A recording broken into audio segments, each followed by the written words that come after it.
जादुई काली गोरी जुड़वा बहनें। चल सावरी, जल्दी से अपना दूल्हा लिया। देख मेरी गुड़िया कितनी सुंदर दुल्हन लगली है। ये सुनकर 5 साल की काली सांवरी दुखी स्वर से बोली, तेरी दुल्हन सुंदर होनी थी कावेरी, तू भी तो एकदम दूध की तरह गोरी चिट्टी है और मैं काली हूँ। कहते कहते सांवरी की आंखों से टप टप आंसू बहने लगा, जिसे देखकर उसकी जुड़वा कावेरी ने उसके आंसू पोंछकर उसे गले लगा लिया।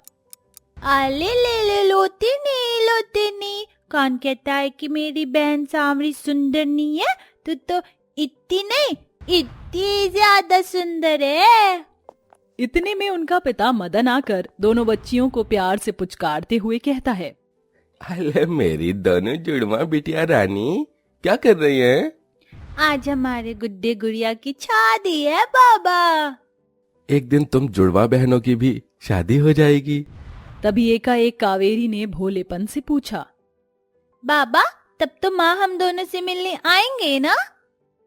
बाबा 6 बच्चों की माँ तो उनके साथ रहती है, हमारी माँ कहाँ है? अपनी दोनों अनाथ बेटियों के इस प्रश्न पर मदन का मन कचोट पड़ता है।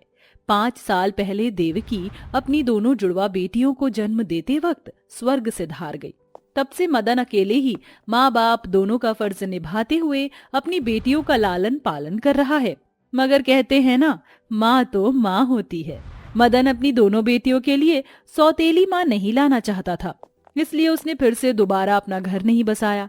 मगर कावेरी और सांवरी को माँ का प्यार मिल सके, इसलिए उसने शोभना से दूसरी शादी कर ली। उसे देखकर दोनों फूली ना समाई। बाबा ये कौन है? मैं तुम दोनों की माँ हूँ, आओ मेरे पास आओ। दोनों डबडबाई आंखों से उसके सीने से सट गईं। शोभना, वैसे तो ये दोनों जुड़वा बहनें हैं, मगर इनमें से एक गोरी और एक काली है। मुझे लगा था कि तुम सांवरी को स्वीकार करोगी या नहीं। जी, भले मैंने इन दोनों को अपनी कोख से जन्म नहीं दिया, मगर मैं ममता दीदी की तरह इन्हें प्यार दुलार दूंगी। देवकी ने कृष्ण को जन्म दिया और उसे पाला यशोदा ने, फिर भी कृष्ण जी तो यशोदा के बेटे ही कहलाते हैं। शोभना की मीठी बातों में मदन का मन मोह लिया, मगर असल में शोभना मदन के आगे अच्छा बनने के लिए दोनों जुड़वा बहनों से प्यार जताती है। यूं ही कुछ दिन गुजरते हैं। शोभना, अब मैं निश्चिंत हूँ, इसलिए मैं कमाने शहर जा रहा हूँ। मेरी दोनों जुड़वा बेटियां मेरे जिगर का टुकड़ा है, इनका ध्यान रखना। जी ठीक है। मगर मदन के जाते ही शोभना सौतेलापन दिखाना शुरू कर देती है। अरे ओ निकम्मियों, चलो उठो। और तू ए रोटा, जाकर बर्तन मांज। और तू कावेरी, तू जंगल जाकर जंगल से लकड़ियां ले आ। अपनी सौतेली माँ का ऐसा गुस्सैल भरा रूप देखकर दोनों जुड़वा गोरी काली बहनें डरी और सहम जाती हैं। पर माँ बाहर बहुत तेज धूप हो रही है। हाँ, तू तो रूप की रानी है, धूप में जाने से तेरा गोरा रंग ढल जो जाएगा। चुपचाप जाती है कि उठाओ छड़ी। अपनी सौतेली माँ के डर से दोनों काम करती हैं। जंगल से लकड़ियां लाते वक्त कावेरी के पांव कांटों से छन्नी छन्नी हो जाते हैं। ओई माँ, कितनी जोर की लगी है। माँ मैंने आधे बर्तन मांज दिए हैं, मेरे हाथ बहुत दुख रहे हैं, आधे बाद में धो लूंगी, पहले कुछ खाने को दे दो। जब तक तुम दोनों निकम्मी काम नहीं निपटाती कुछ नहीं मिलेगा। शोभना पत्थर दिल बनकर दोनों पर ऐसे ही अत्याचार करती है। गुजरते सालों के साथ दोनों जुड़वा बहनें जवान हो जाती हैं। इसी बीच में मदन की भी मौत हो जाती है। अरे ओ काली गोरी तुम छल्लियों, सावरी कावेरी कहाँ हो मरी? जी माँ। यहाँ पूरा घर गंदा है और तुम दोनों जुड़वा बहनें मटर गश्ती करती रहती हो। अरे ओ कावेरी, जा जाकर कपड़े धो। और तू कर लो, मेरे लिए चाय पकौड़े बनाकर ला। सांवरी जल्दी से चाय पकौड़े बना लाती है, जिसकी एक घुट पीते शोभना कमी निकालते हुए बोली, हाय हाय, छी छी छी छी छी, अरे ये कैसी काली चाय बनाकर लाई है? करम जली अपना कालापन डाल दिया था क्या?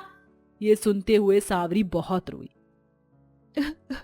माँ, तुम क्यों मेरे काले रंग के लिए मुझे हर वक्त अनह देती हो?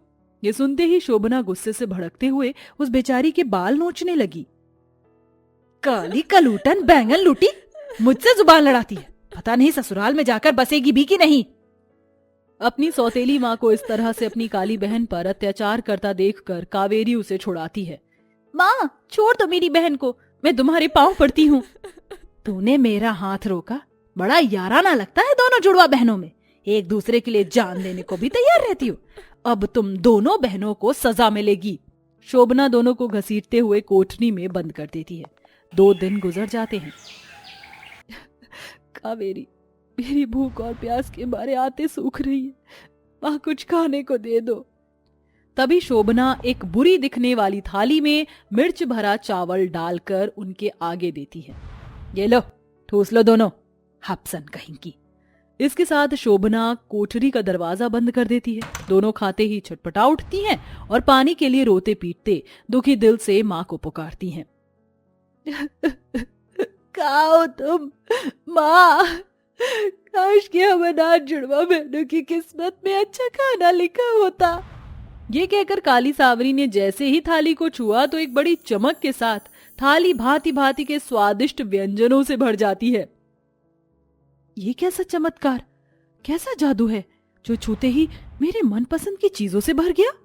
तभी रोशनी में उनकी माँ उन्हें दिखाई देती है। मेरी बच्चियों, ये मेरा ही जादू है जिससे अब तुम दोनों जुड़वा बहनें जादुई हो गई हो। तुम जो भी चाहोगी अपने सामर्थ्य से कर सकोगी। अब दोनों जुड़वा गोरी काली बहनें अंदर अच्छे से रहती हैं, तो वहीं शोभना उनका रिश्ता गरीब घर में कर देती है। वैसे तो दोनों जुड़वा बहनों में कितना अंतर है, एक काली माई है और दूसरी गोरी दूध की चटोरी है। चलो बिना दान दहेज के ही दोनों का रिश्ता लग गया, अब इनसे पीछा छूटेगा। मैंने तुम दोनों बहनों का रिश्ता पक्का कर दिया है, अब अपने घर जाओ, बहुत नोच कर खा लिया तुम नाशपिटियों ने मुझको। देखते ही देखते शादी का दिन आ जाता है, मगर दोनों के चेहरों पर जरा भी खुशी नहीं झलक रही थी। कावेरी, हम दोनों जुड़वा बहनों की शादी होने जा रही है, मगर हमारे पास एक जोड़ा भी नहीं है। पता नहीं कैसी किस्मत है हम गोरी काली बहनों की। अरे मेरी प्यारी बहन, तू भूल गई, हम दोनों जुड़वा बहनें जादुई हैं। फिर दोनों अपना जादू चलाती हैं। ए हमारी जादुई शक्तियों, आज हम दोनों बहनों की शादी है, हमें सुंदर सा प्यारा सा जोड़ा दो। तभी कावेरी के दाहिने हाथ से सुनहरी रोशनी होती है और उनकी आंखों के सोझे बड़े ही महंगे लहंगे आ जाते हैं। अरे वाह, मैंने कभी सपने में भी नहीं सोचा था कि हम दोनों जुड़वा बहनें अपनी शादी में इतना महंगा लहंगा पहनेंगी। काश कि इसके साथ के लिए हमें गहने भी मिल जाते। फिर जैसे ही काली जादुई जुड़वा बहन ये इच्छा जताती है कि ढेर सारे सोने के गहने आ गए, तभी उनकी सौतेली माँ दरवाजा खटखटाती है। अरे ओ मुई मरजानियों, दरवाजा खोलो जल्दी। सांवरी, अब क्या करें? अगर हमारी सौतेली माँ को हम दोनों जुड़वा बहनों के जादू के बारे में पता चल गया तो वो अपना लालच सान देंगी। कावेरी जोड़ा गहने सब छुपा देती है और सांवरी दरवाजा खोलती है। इतनी देर लगती है क्या दरवाजा खोलने में? कर क्या रही थी तुम? वो माँ हम वो हाँ वो कावेरी मुझको शादी की उपटन लगाने जा रही थी, इसलिए दरवाजा बंद किया था। ये सुनकर शोभना काली सांवरी का उपहास उड़ाती है। क्यों रे काली कौवी, उपटन लगाकर क्या तू अपनी गोरी बहन की तरह हुर की परी दिखने लगेगी? चलो चलो, पूरे घर की साफ सफाई करो और बारातियों के लिए खाना भी तुम्हें ही बनाना है। मैंने कोई हलवाई नहीं लगाया। चलो काम पर लगो, मैं जरा आती हूँ। जी माँ। शोभना के जाते ही दोनों अपना जादू चलाती हैं। ऐ मेरी जादुई शक्ति, मैं हुक्म देती हूँ, ये घर एकदम साफ सुथरा हो जाए। सावरी ये कहते हुए जैसे ही अपना हाथ बढ़ाती है, तभी उसके जादू से झाड़ू झाड़ू लगाने लगता है। तो वहीं दूसरी तरफ कावेरी अपना जादू इस्तेमाल करती है। ऐ मेरी जादुई जुबान, इस चूल्हे की आंच जलाओ। जादू से कावेरी के मुंह से आग निकलता है और चूल्हा जल जाता है। फिर उसके हाथ से हांडी बर्तन को छूते ही वह बारातियों के लिए खाने से भर जाते हैं। तभी शोभना उन्हें ऐसा करते देख लेती है। अच्छा, तो तुम जुड़वा बहनें जादू जानती हो? चलो फिर मुझे ढेर सारे पैसे दो, मैंने तुम अनाथों को पाला पोसा है। नहीं माँ, तुम्हारे पास तो इतनी दौलत है, हमारा जादू गरीबों के लिए है। कावेरी के मना करते ही शोभना दांत पीस लेती है। गोरी घमंडी, जरा सा जादू क्या आ गया तुझ में, मुझे मना करती है। अब देख तेरी गोरी चमड़ी ना खींच डाली तो कहना। बस माँ, तुमने हम दोनों जुड़वा अनाथ बहनों पर बहुत जुल्म ढालिए, अब और नहीं है डंडे, जरा माँ को मजा तो चखाना। डंडा शोभना को उलटवार कर बहुत पीट कर उसकी अकड़ ठिकाने ले आता है। वहीं दोनों जादुई जुड़वा काली गोरी बहनें अपना घर बसा लेती हैं, जहां उन्हें परिवार मिलता है और दोनों उनकी भलाई भी करती हैं, जिनका इस दुनिया में कोई भी सहारा नहीं होता है।